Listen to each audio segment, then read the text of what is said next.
I spent 26 years as a Wisconsin State Weights and Measures inspector before I retired to run a small dairy farm inside a cooperative called Clover Bend, a community built around a recorded milk hauling route that lets the collection truck reach every member farm and deliver our pooled milk to a shared creamery within the narrow window before it spoils.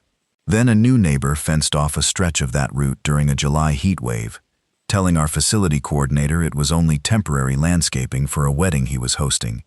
And when the fence was still standing 3 weeks later, and 2 truckloads of milk had already gone sour waiting on a rerouted pickup, I asked our cooperative to enforce the easement protecting that road.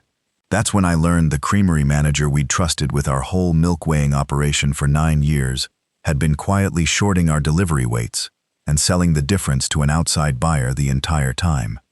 By the time the state finished its investigation, the fence was the smallest thing he'd gotten away with. My name is Marilyn Van Tassel.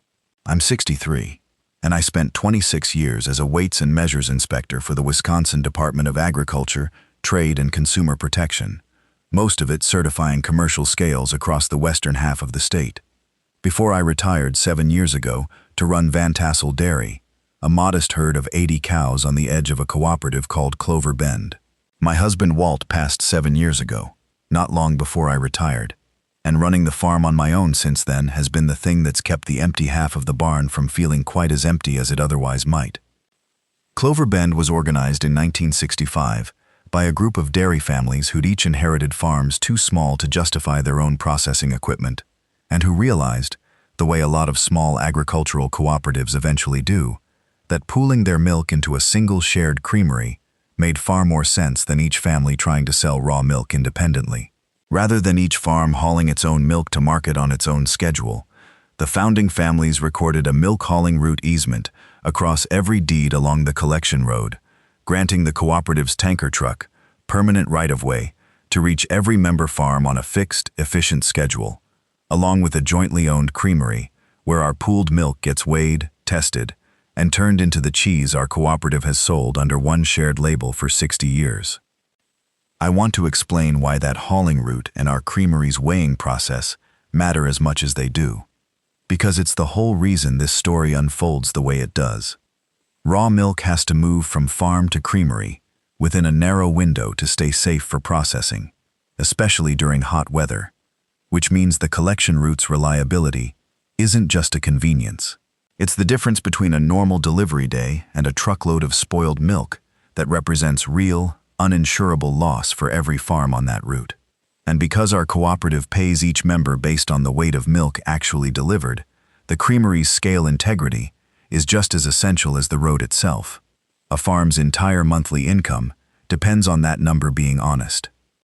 I've served on the cooperative's facility oversight committee for 5 of my 7 years here, a volunteer role that mostly involves reviewing new member connections to the hauling route, coordinating the creamery's testing and payment schedule, and occasionally walking a disputed section of the route with a neighbor who isn't sure what the recorded easement actually covers.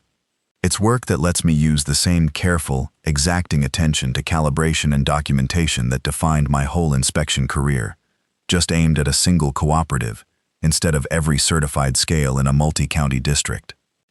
For a lot of our newer members, especially the ones who joined Clover Bend, simply because the pooled creamery offered steadier income than trying to sell milk independently, the whole question of scale certification and route easements probably feels about as interesting as reading the fine print on a utility bill. A handful of our smaller families depend on that monthly milk check covering nearly their entire household budget, the kind of dependency that makes a 2 or 3% shortfall in reported weight the difference between a comfortable month and a genuinely difficult one. I've sat with more than one newer member at an annual meeting, walking them through exactly why the creamery's certified scale mattered as much as it did. And I don't think any of us, myself included, ever fully appreciated back then how much that certainty depended entirely on one man's honesty in translating a number off a printout. Our cooperative has always relied on one hired professional to run the daily operations of the shared creamery, a manager named Cornelius Straub, retained for 9 consecutive years to oversee milk testing, run the cheese-making operation, and handle the weighing and payment calculations that determine every member's monthly check. Cornelius came recommended by a neighboring cooperative when the board first hired him, and over 9 years he built a reputation as the one person who understood every detail of running a commercial creamery well enough that the rest of the volunteer board, myself included, rarely questioned his day-to-day decisions in any real depth. My days these days run on the dairy calendar. Mornings and evenings mean milking, a rhythm that never really pauses regardless of season. Summer means watching the weather closely during hauling days, since heat is the enemy of every gallon sitting in a tank waiting for pickup. Winter is slightly gentler, mostly herd health and the Creamery Oversight Committee's quieter work. It's a rhythm that took some real adjustment after 26 years of an inspector's more varied schedule, but it's become the thing I genuinely look forward to now, the way Walt and I used to look forward to it together before he passed. Clover Bend has changed some since the founding families first organized it, the way any 60-year-old cooperative eventually does. A handful of founding families are still here, people who remember hauling milk cans by hand before the tanker route was ever established. But a growing share of newer members came specifically for the shared creamery's payment stability, rather than any real involvement in the cooperative's governance. Members who understand Clover Bend exists, but don't always understand why the hauling route easement and the creamery's scale integrity matter as much as they do. I don't hold that against anyone. You don't need to understand certified scale calibration to love running a small dairy in Wisconsin. But it does mean fewer and fewer members each year could actually explain the cooperative's route and weighing obligations from memory, myself and a shrinking handful of others aside. The creamery building itself hasn't changed much since I first joined the committee. A low brick structure with the original 1965 cornerstone still visible near the loading dock, though the equipment inside has been modernized twice over in the decades since. I've always found something almost reassuring about that contrast, an old building holding genuinely current, precise instruments, the same way I used to find it reassuring walking into a decades-old general store and finding a scale certified and calibrated within the past year. It's a small detail, but it's exactly the kind of detail that made it so easy, in hindsight, to trust that everything happening inside that building was as current and precise as the equipment itself. Van Tassel Dairy itself runs almost entirely on my own labor these days, with one part-time hand I bring on for the busiest stretches, milking 80 cows twice daily and hauling every gallon through the cooperative's shared route and creamery. I sell everything I produce through Clover Bend's pooled cheese-making program, the kind of small operation that survives less on any single farm's volume than on the reputation the whole cooperative has built with regional buyers over 6 decades. I've spent enough hot July mornings watching the bulk tank's temperature gauge the way I used to watch a scale's calibration reading during an inspection, to understand exactly how much invisible precision sits underneath something that looks, from a grocery store cheese case, like nothing more complicated than a wedge wrapped in wax paper. I still remember, 7 years ago, sitting through my first facility oversight committee meeting and watching Cornelius walk the room through that year's milk testing results and cheese yield projections, with the easy, practiced fluency of a man who'd clearly done this many times before, citing butterfat percentages and yield ratios with a confidence the rest of us simply took at face value. I remember thinking at the time how fortunate we were to have a manager this competent handling something this technically demanding. It didn't occur to me until years later, with my own professional background in exactly this kind of measurement, to wonder whether that same fluency might, eventually, become exactly the kind of cover a real problem could hide behind. The parcel along the northern stretch of our hauling route, a modest property that had sat quiet for a couple of years, under an owner who rarely used the land, sold last spring to a man named Anders Bergstrom, who told our cooperative's facility coordinator that he was planning a small outdoor wedding for his daughter that summer and needed to install a temporary decorative fence along part of his frontage for the event, promising it would come down within a week or two afterward. Our coordinator, a capable but relatively new hire named Titus Melancon, who'd only been in the role a few months, agreed it sounded like a reasonable short-term request and didn't think it needed to go through the full committee review our route. Connection changes normally require. It wasn't until the wedding had come and gone, and the fence was still standing 3 weeks later, right in the middle of a brutal July heat wave, that I understood what Anders's temporary fence had actually become. His decorative posts sat directly across the recorded hauling route corridor, and rather than removing them after the event, he'd simply left them up, forcing our tanker driver onto a longer, indirect route that added enough time to 2 separate hauling days that both loads arrived at the Creamery too warm to process safely. I drove over to his place that same week, mostly out of the same instinct that had made me flag 100 discrepancies between what an inspection subject claimed and what I actually found during an inspection. "I don't think we've properly met," I said. "I'm Marilyn, from the Facility Oversight Committee. I understand your fence was meant to come down after your daughter's wedding a few weeks back, but it's still up, and it's already cost us 2 loads of spoiled milk on the reroute." Anders looked genuinely sheepish at the question. "I meant to take it down right after the wedding," he said. "Honestly, with everything going on that week, it just slipped my mind, and then it slipped my mind again the week after that. I had no idea it was actually costing anybody real money. There's a recorded hauling route easement running directly through where your fence sits," I told him. "It's not something that's supposed to stay up past whatever short-term purpose you told our coordinator about. Would you mind taking it down this week?" "Of course. I'll handle it right away," Anders said, with what struck me as genuine, if slightly embarrassed, cooperation. I never meant for a wedding decoration to turn into an actual problem for the whole route. I want to explain why I didn't simply let the matter end there once Anders agreed to remove the fence, since a neighbor or two suggested exactly that once word got around. The spoiled milk represented a real, documented financial loss to every farm on that hauling segment, a loss that didn't simply disappear because the underlying fence eventually came down. And I wanted to understand, separately, how a request our bylaws clearly required full committee review for had been approved by one coordinator's informal judgment call instead. I pulled our recorded easement from the cooperative's own files that same week, along with the original 1965 route survey the founding families had commissioned before ever organizing the cooperative, documents I'd reviewed more than once in my 5 years on the Facility Oversight Committee. The easement was exactly as specific as I remembered. Any new construction or temporary structure along the hauling corridor required a formal committee review, regardless of how short-term the requesting party claimed it would be. A review that Anders's fence, as far as I could find in our own meeting minutes, had never actually received. I called Titus Melancon, our facility coordinator, directly that same afternoon. "I understand you approved Anders's temporary fence without bringing it to the committee," I said. "I need to understand how that happened, since our bylaws are pretty clear that any route obstruction, temporary or not, needs a formal review." He described it as a 2-week wedding decoration, and it genuinely seemed harmless, Titus said, sounding rattled. "Nobody walked me through the rule that even short-term obstructions need committee approval when I started this job. I assumed anything temporary enough was fine to approve on my own judgment."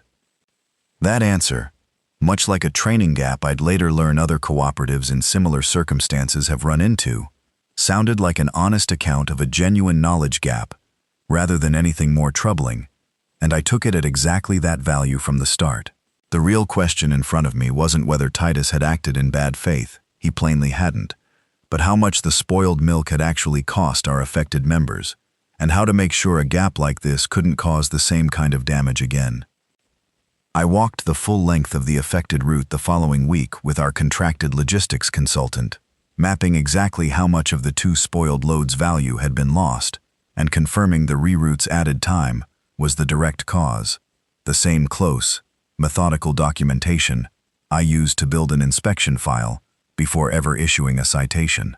The loss came to a meaningful sum split across several member farms whose milk had been on those 2 specific loads, a figure large enough that, in my old professional life, would have triggered an immediate review of how the underlying access failure had actually happened. I brought the loss figures to the full Facility Oversight Committee at our next scheduled meeting, laying out the numbers against our recorded hauling route easement. "This wasn't a malicious act by Anders," I told the board, "but it's a real loss to several of our members, and it happened because our own coordinator wasn't properly trained on a rule that exists specifically to prevent exactly this kind of situation. Spoiled milk happens sometimes during a heat wave regardless of the route," one board member offered, a response that struck me as more interested in avoiding an uncomfortable conversation than actually addressing what had happened. I retained a property rights attorney the following week, a sharp, patient specialist named Henrietta Duquesne, who'd handled a handful of agricultural easement disputes for other Wisconsin cooperatives before ours. "This is a fairly clean case once you separate the two issues," she told me during our first meeting, spreading the survey and the loss figures across her desk. "Your neighbor made an honest mistake he's already correcting. Your coordinator made an honest mistake born from inadequate training. Neither one requires anything dramatic. It just requires the cooperative to actually fix the training gap and make your affected members whole for a loss that wasn't their fault." Henrietta sent Anders a straightforward request for compensation covering the 2 spoiled loads, and he agreed to the full amount without any resistance, genuinely eager to make things right once he understood the scale of what his forgotten fence had actually cost. She separately recommended the board formally document a root obstruction review protocol specifically for any coordinator, current or future, so that a gap like Titus's would never again depend on one person's individual judgment about what counted as harmless. I brought the resolution to Anders directly, catching him at his newly cleared fence line one evening. "I want you to know, none of us think you did this on purpose," I told him. "It was a forgotten fence during a busy season, and you've made it right without any fuss." "I appreciate that. I'm just glad to understand what actually happened," Anders said. "I had no idea a couple of forgotten posts could cost real people real money. I'll be a lot more careful about anything I put near that road going forward." I called Alaric Thorson, our cooperative's board president and a longtime Clover Bend family member, over coffee a few days later, mostly to talk through how we could make sure Titus received the training he clearly hadn't gotten when he started. "That's on this board, not on him," Alaric said, setting his cup down slowly. "We brought him in fast when our longtime coordinator retired, and I don't think any of us walked him through every rule as carefully as we should have." Henrietta laid out a straightforward path for this first dispute, since there was no real disagreement to resolve once everyone understood what had actually happened. Anders paid the agreed compensation for the spoiled loads, and the board adopted a formal training protocol requiring any facility coordinator to complete a documented review of every root obstruction rule, regardless of how minor or temporary a request might initially seem, before taking on approval authority. "This one resolves itself quickly, because everyone involved is acting in good faith," Henrietta told me. "The real work here is making sure your cooperative never lets a new coordinator take over a role this consequential without proper training again." Here's the micro setback. Even with Anders's fence removed and compensation agreed upon, the affected farm's monthly milk checks for that period had already been calculated and paid out based on the spoiled load's reduced value, meaning correcting the shortfall required an unusual mid-cycle adjustment to several members' payments, a process our Creamery's normal accounting simply wasn't set up to handle smoothly. Cornelius Straub, in his role managing the Creamery's payment calculations, told the board the correction would take some time to properly process through the system. That correction process, as it turned out, ran longer than it reasonably should have, and it was my own repeated follow-up with Cornelius about the delayed adjustment that first put me in the position of actually reviewing his payment calculation process closely enough to notice something that had nothing to do with Anders's fence at all. The affected members' corrected payments went out about 6 weeks later than they should have, a delay Cornelius attributed to the complexity of adjusting mid-cycle records, and the board accepted that explanation at the time without much further scrutiny. Anders's compensation arrived promptly, and the whole matter, on its surface, resolved about as cleanly as a forgotten fence dispute ever could. I remember thinking, once the corrected payments finally cleared, that the whole affair had turned out to be a fairly ordinary story about a distracted neighbor and an undertrained coordinator, nothing more sinister than that. It's strange now, looking back, how completely that assumption held up right until the moment my own professional habits made me look one document further than I strictly needed to. I brought the discrepancy to Henrietta the following week, mostly expecting a simple clerical explanation, and what her subsequent records request uncovered reframed the entire situation. Nested among years of otherwise unremarkable weighing records were a consistent pattern of Creamery scale printouts, recording a certain delivery weight, while the payment records Cornelius had actually used to calculate member checks showed a meaningfully lower figure for those same deliveries, month after month, across nearly a decade. Look at how consistently this gap shows up once you actually compare the raw scale data against what got used for payment, Henrietta told me, spreading years of scale printouts and payment ledgers across her office table, obtained through the records request. The Creamery's own certified scale weighed one number, and the figure that determined your members' pay was consistently lower every single month for 9 straight years. I pulled the state's own scale certification records that same week, out of the same instinct that had once sent me tracking down a suspect merchant's rigged scale by comparing its certified calibration data against actual transaction weights during an inspection. The certification records confirmed the Creamery's scale itself had remained accurately calibrated the entire time. The discrepancy wasn't a faulty instrument, which meant it had to be a deliberate manipulation of the numbers between the scale and the payment ledger. I called Titus Melancon that same week, mostly to let him know what Henrietta had found, since the whole affair now looked considerably larger than the training gap that had started it. I had no idea any of this was going on, he told me. Cornelius always seemed like the guy who had every part of the Creamery's numbers handled. I trusted him completely, because everyone always said he'd been running that operation successfully for nearly a decade. That detail, a 9-year Creamery manager's reputation for technical competence apparently substituting, for years, for any actual outside verification of what his own certified scale was really recording, turned out to matter more than either of us understood standing in that office that afternoon. Cornelius Straub had served as Clover Bend's Creamery manager for 9 consecutive years, a tenure built on a reputation, earned early and never seriously questioned since, as the one professional whose technical command of milk testing and cheese production the rest of us simply didn't feel qualified to second-guess. Nobody in nearly a decade of seasonal committee meetings had ever needed to ask what happened when the manager entrusted with our Creamery's single most fundamental promise, an honest scale, started quietly falsifying the numbers that promise depended on. I want to answer plainly why Cornelius believed he could run this pattern across 9 years without anyone noticing. The honest answer is that a certified scale's integrity, for all the state's formal calibration and inspection requirements, ultimately depends on the person translating a raw reading into a member's actual payment, being honest about that translation. And Clover Bend, like a lot of small cooperatives that outsource this kind of specialized work, had simply never had a reason to independently compare raw scale data against payment ledgers before my own habit of asking for underlying documents happened to catch the gap.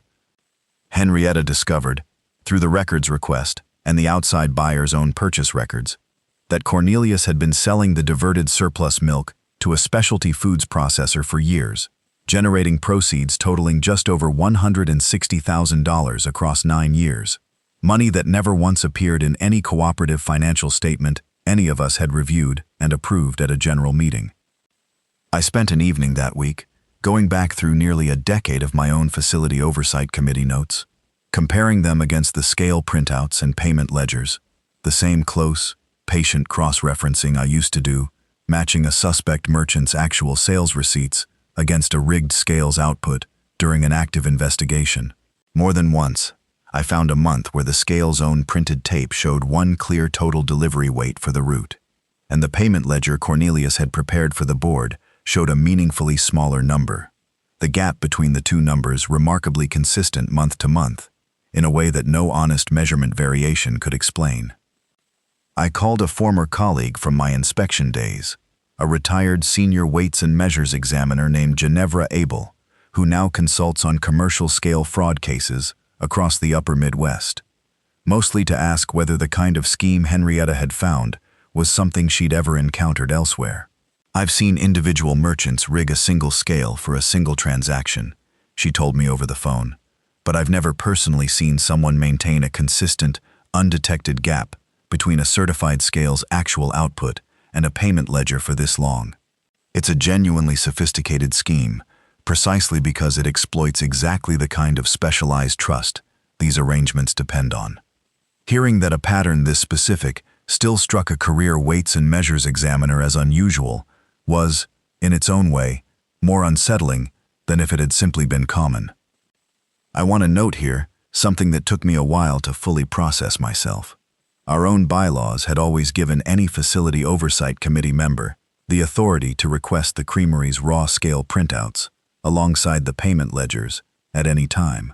A right almost nobody on the committee had ever exercised in 5 years, myself included until this particular follow-up, simply because Cornelius's payment summaries were fluent enough, on their face, that asking to see the underlying scale tape felt almost like an accusation rather than routine diligence. I think about that reluctance more than almost anything else from this whole ordeal. How a genuinely reasonable norm, deferring to specialized technical expertise, can quietly curdle into exactly the blind spot somebody's counting on. The full picture, once Henrietta retained an independent forensic accountant to reconcile 9 years of scale printouts against payment ledgers and the outside buyer's purchase records, was considerably worse than an occasional discrepancy. The accountant's report traced a consistent pattern. Nearly every month across 9 years showed the same systematic gap, always in the same direction, always corresponding almost exactly to a documented sale Cornelius had personally arranged with the same outside buyer. This is the same shape as most of these schemes, once you actually trace the raw measurement, instead of just reading the summary report, the forensic accountant told the board, laying 9 years of scale printouts next to payment ledgers and buyer invoices. A manager with sole control over both what the scale records and what gets reported to your membership has no natural check on either function. It's the consistency across 9 straight years that makes the intent unmistakable. I want to be honest, that I didn't fully appreciate, until the accountant walked the board through it, how much this scheme had actually put at risk, beyond the diverted proceeds. Our entire cooperative's payment model depends on every member trusting that the scale determining their income is being honestly translated into their monthly check, and 9 years of falsified reconciliation meant every family on this hauling route had been quietly underpaid for milk they'd actually delivered, some of them possibly for their entire time as members. I spent a weekend that fall sitting with the accountant's month-by-month comparison sheets, matching scale printouts against payment ledgers across 9 years. The same close, patient cross-referencing I used to do matching a suspicious merchant's actual receipts against their certified scales calibration data during an active fraud investigation. The gap between the two sets of numbers, month after month, was not subtle once laid side by side. I didn't have the authority to confirm anything beyond the documented printouts and ledgers, but the shape of the pattern was becoming impossible to explain as anything other than deliberate, sustained fraud. The forensic accountant pulled one more thread that reframed things again. Wisconsin's weights and measures statutes themselves, which Henrietta obtained the full relevant text of, explicitly classify knowingly falsifying a commercial transaction's recorded weight as a distinct form of theft by fraud, carrying criminal penalties considerably more serious than an ordinary payment dispute, since the law exists specifically to protect the basic integrity of any transaction that depends on an honest scale. I sat with the full forensic report alone one evening, before bringing it to the rest of the board, mostly because I wanted to be certain of what I was actually looking at before asking 4 other volunteers to trust my read on something this serious.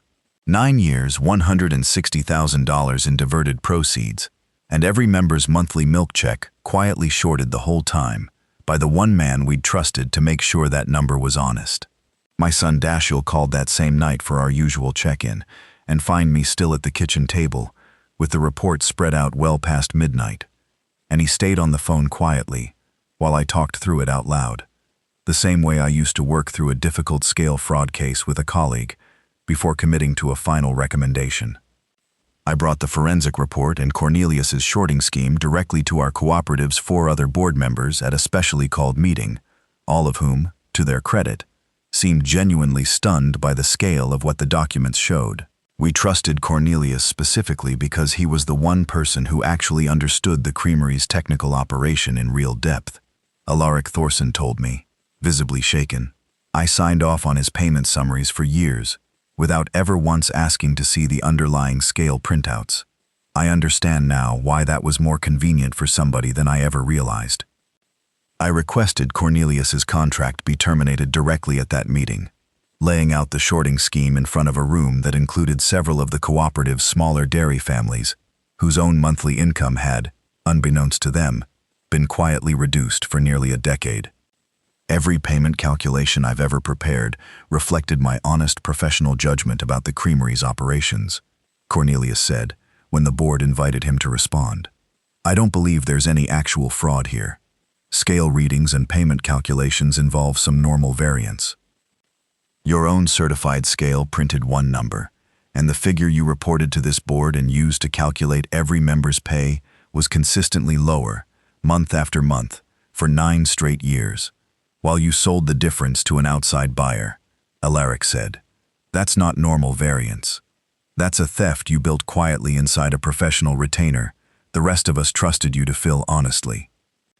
A third board member, Astrid Bowen, the young dairy farmer who'd joined the committee only 2 years earlier and had grown close enough to the creamery's daily operation to have noticed small inconsistencies without ever fully naming them, asked the question that seemed to land hardest in that room. Cornelius, did you personally handle every one of these adjustments yourself? Or did anyone else at the creamery ever know the scale was showing something different from what went out on the payment ledger? Cornelius's answer was a long pause, followed by an admission that he had, in fact, personally handled every falsified reconciliation himself across all 9 years, a detail that undercut whatever thin defense he might otherwise have offered about a staff member acting without his knowledge. Henrietta laid out 3 paths forward, all running through channels considerably more serious than our earlier dispute with Anders. First, the State Department of Agriculture, Trade, and Consumer Protection itself needed formal notice of the scale fraud, since the entire integrity of certified weighing in commercial transactions depends on exactly this kind of enforcement against deliberate manipulation. Second, Wisconsin law treats knowingly falsifying a commercial scale transaction as a distinct form of theft by fraud, a remedy considerably more serious than an ordinary payment dispute, since the state treats scale fraud as theft rather than a mere accounting disagreement. Third, the cooperative deserved a straightforward civil path to recover the proceeds Cornelius had personally diverted. I'd pursue all 3 simultaneously, Henrietta told the board. The state notice protects a system every commercial transaction in this state depends on. The criminal referral treats this as the theft it actually is, rather than a mere accounting dispute, and the conversion suit gives the cooperative a clean path to recover whatever Cornelius personally diverted. We filed formal notice with the State Department of Agriculture, Trade, and Consumer Protection that winter, attaching the forensic accountant's full report and 9 years of reconciled scale printouts and payment ledgers. We filed the criminal referral the same week, and separately filed the civil conversion action, seeking recovery of Cornelius's diverted proceeds. Here's the micro setback. The state's initial response placed a formal hold on the creamery's certified scale, pending its own independent verification, a standard precaution that, while ultimately necessary, meant our cooperative had no functioning certified scale to process payments through at all during the investigation, right as members depended on regular milk checks to cover routine farm expenses.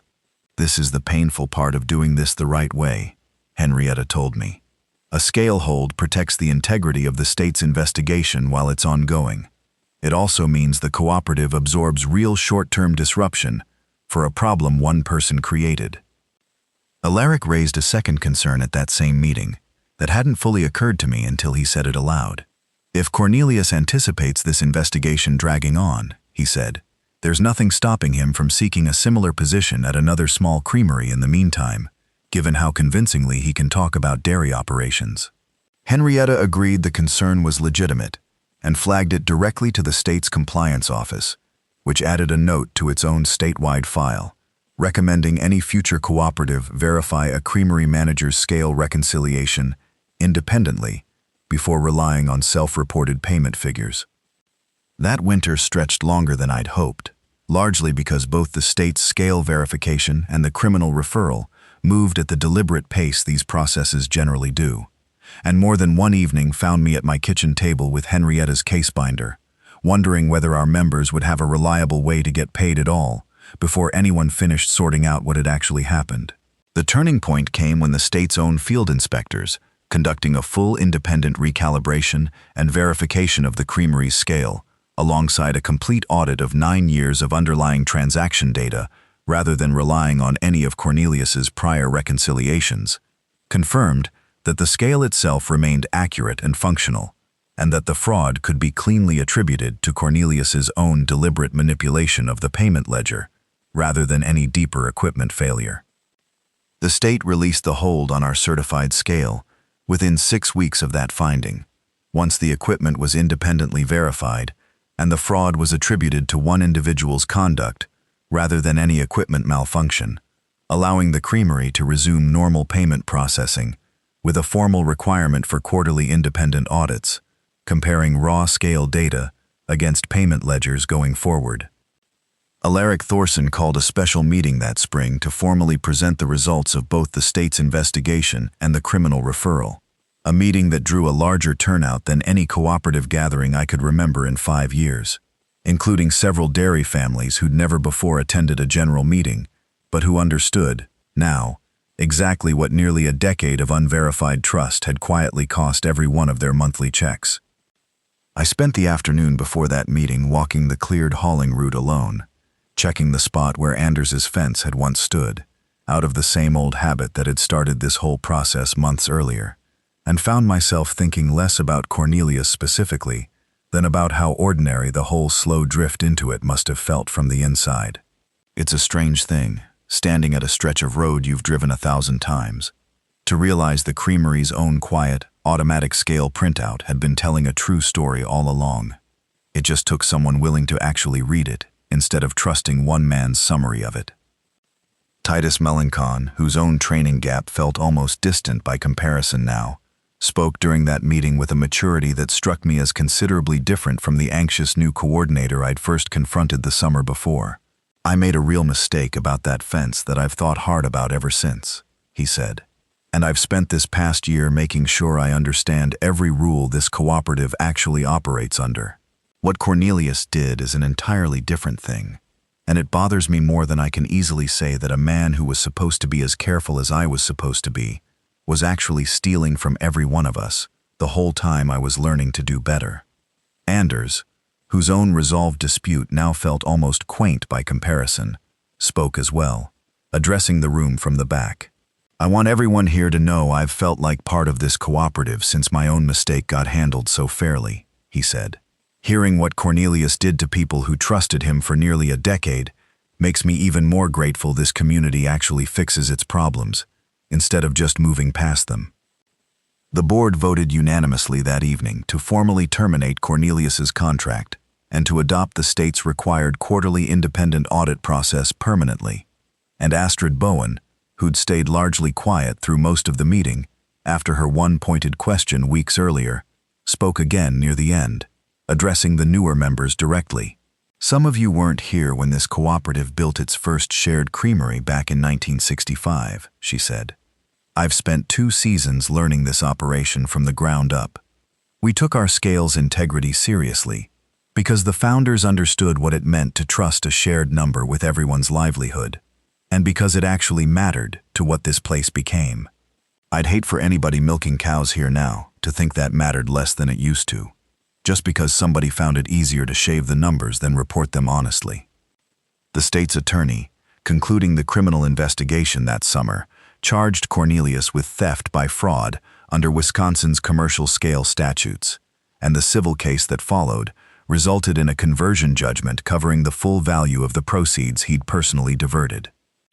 Cornelius pleaded guilty to the state charge that autumn, rather than face a full trial on the complete scope of the case, accepting a sentence that included the conversion judgment, a term of probation, and a permanent revocation of his ability to serve as a certified scale operator or creamery manager anywhere in the state again. The restitution order, once finalized, required Cornelius to repay the diverted proceeds on a structured schedule, with a portion of each payment directed specifically toward funding an independent scale reconciliation assistance program the state now offers to small agricultural cooperatives. Something Henrietta told me was an unusually thoughtful addition to a restitution order of this kind. Most restitution just goes back to the cooperative and nobody outside your community ever hears about it again, she said. Getting a piece of it earmarked toward actually helping the next small cooperative verify its own Creamery manager's numbers is the kind of outcome that might genuinely help another community avoid exactly this situation. Astrid Bowen volunteered to serve as the Facility Oversight Committee's liaison to the new quarterly audit process. Given her own hands-on experience with the daily operation, and Titus, once he'd fully absorbed the training he should have received from the start, became one of the most conscientious coordinators our cooperative had ever had. I called Ginevra Abel back once the restitution order was finalized, mostly because I felt she deserved to know that the scheme she'd found so unusual over the phone had turned out to match our situation almost exactly. I wish I could say I was surprised, she told me, but I'm glad you had the reconciliation to actually prove it this time, instead of just a general sense that some of these cooperatives are left with. I've thought about that phone call more than once since. How a scheme brazen enough to genuinely surprise a career weights and measures examiner had still managed to run undetected in our own cooperative for 9 full years, before my own old professional habit of asking for raw documents happened to catch it. People sometimes ask whether one neighbor's forgotten fence was really connected to a $160,000 scale fraud scheme, or whether I simply got lucky pulling at a loose thread. I don't think it was luck exactly. Though I'll admit, this one started from a genuinely different place than the schemes I used to catch during my inspection career. An honest mistake and an honest training gap that happened to put me in front of records that exposed something else entirely. But I don't think the two things were ever as separate as they first looked, either. Both depended on the same quiet bet, that a small cooperative of Wisconsin dairy families, having found one professional fluent enough to trust completely, would never think to check whether that fluency was still being applied honestly. The question underneath all of it was never really about one forgotten fence. It was about whether Clover Bend could trust that the scale determining every member's monthly income was actually being reported the way it was supposed to be, or whether that trust would get quietly exploited, one falsified reconciliation at a time, by whoever figured out how convenient nobody else's scrutiny had become. My son Dashiell asked me, on one of his visits down from Madison not long after the settlement, whether I regretted spending the better part of a year on a fight that started with a neighbor's forgotten wedding fence. I told him the honest truth, no. Though I hadn't expected, at 63, to spend most of a year reading state weights and measures statutes and forensic accounting reports, instead of just running the farm and milking twice a day, the way Walt and I always did together. He told me that sounded exactly like the kind of thing I'd spent 26 years training for, without ever expecting to actually need it again, which is about as fair an assessment as anyone's offered me since.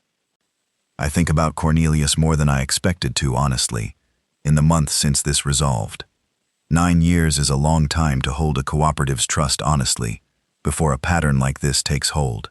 I don't think he set out, in year 1, planning anything like what it eventually became. I suspect the first shorted delivery, sold quietly to test whether anyone would notice, felt like a small, low-risk experiment he told himself he'd stop after 1 season, and each subsequent one simply got easier to justify than admitting the first one had ever happened. I don't offer that as an excuse. I offer it because it's a more useful lesson than simply calling him greedy and moving on, since the version of this story where somebody sets out from day 1 to steal from an entire cooperative is rarer than the version where somebody drifts into it, one convenient shortcut at a time. Our hauling route runs clear and full width again where Anders's fence once stood, and I've taken to walking that stretch most mornings during the hauling schedule, the same way I always did before any of this happened, just to confirm it for myself. Anders stops by the farm most weeks now, mostly to ask questions about dairy farming, since he started keeping a couple of goats of his own, and I don't hold any of this against him. He was as much a well-meaning, distracted neighbor as anyone. Titus Melancon has become one of the most careful, conscientious coordinators our cooperative has ever had since his own difficult first year, and he's brought a genuinely useful humility to explaining our route and Creamery obligations to newer members that comes specifically from having made a real mistake himself and worked hard to understand the whole system afterward. Alaric Thorson pushed through a permanent bylaw amendment, requiring the state's quarterly audit process our own creamery had always technically allowed for, finally adopted, plus a mandatory second signature from a board member on every quarter's final payment reconciliation, regardless of how trusted any single manager becomes. Titus has taken to giving informal talks at our general meetings a couple of times a year now, walking newer members through the actual mechanics behind our hauling route easement and our creamery's scale integrity, the way the founders understood them, since he says half the disputes a cooperative like ours ever runs into start with somebody simply not understanding why a rule exists in the first place, a lesson he says he learned the hard way himself. I sat in on the first one myself, notebook in hand, out of old habit, and found myself just as absorbed as any of the newcomers, hearing him explain a system I'd reviewed cold for years, but had never once heard laid out in quite that plain, patient way. The new quarterly audit process the state now requires has kept every scale printout and every payment ledger open to any cooperative member who asks, a policy so simple I sometimes wonder why it took a scheme this size to make it standard practice here. I've stopped by our new audit liaison's records more than once now, not because I doubt anything, but because I've found I like the reassurance of checking now and then, the same way I used to review a closed inspection file once more after a case wrapped, just to be sure. I think, too, about how differently this could have gone if Titus's honest training gap had been the whole story, and none of us had ever thought to look any deeper into how the creamery's own numbers actually worked. It's a lesson I've carried back into how I run my own operation now. I keep my own copy of every scale printout for every load I ship, not because I distrust the new audit system, but because I understand now, in a way I didn't fully appreciate before this happened, how easily even an honest system can quietly stop checking its own work once everyone gets comfortable enough to stop asking. I think about my old inspection career differently now, too. For 26 years, I mostly thought of scale fraud as something that happened between a merchant and a stranger at a counter, a single dishonest transaction repeated against people who'd never have any particular reason to trust the person weighing their purchase in the first place. It never quite occurred to me, until Cornelius, that the exact same fraud could take root just as easily inside a relationship built on years of genuine, well-earned trust, and that the trust itself was precisely what let it run undetected so much longer than any stranger's rigged scale ever could. I've started saying as much at the informal talks Titus gives now, mostly because I think the newer members need to hear it from someone who spent a career assuming the danger only ever came from outside a community like ours. Dashiell has started asking, on his visits down from Madison, whether I'd consider stepping back from the Facility Oversight Committee one of these years and letting somebody else carry the seasonal workload. For most of my 7 years here, I assumed I'd keep at it until I genuinely couldn't manage the herd anymore. Now I think differently about it, not because the work's grown harder, but because I understand, in a way I didn't before Cornelius, how much a cooperative benefits from more than one member actually knowing how to read a creamery's real financial integrity. I've started mentoring Astrid specifically with that in mind, walking her through the full 9 years of reconciled scale and payment records, the way a colleague from my inspection days once walked me through my first major-scale fraud case, so that whenever I do eventually step back, this cooperative won't be relying on any single person's word again, the way it quietly did for nearly a decade, without ever quite meaning to. I got a call last month from a board member at a small dairy cooperative in Minnesota, a woman named Ophelia Standish, who'd read about our case in a regional agricultural newsletter and wanted to know how we'd gone about proving the scale reconciliation held up under real scrutiny. I spent the better part of an hour on the phone with her, walking through the same month-by-month cross-check I'd run almost by instinct, the week I first noticed the gap between Cornelius's scale printout and his payment ledger. It struck me, hanging up that call, that this was probably closer to the actual point of all of it than any restitution figure or criminal conviction.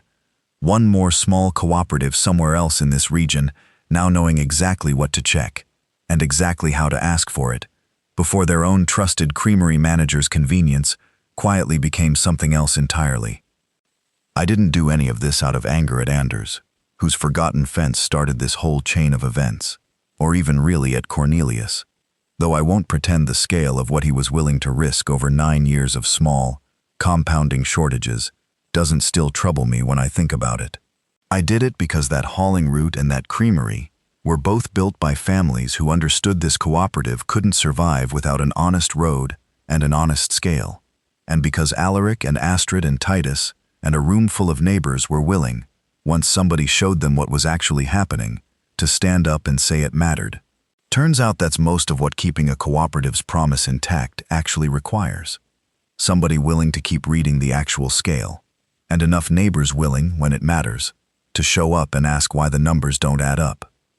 This video is a dramatized storytelling narrative based on real-life themes and agricultural, cooperative, and weights and measures regulations.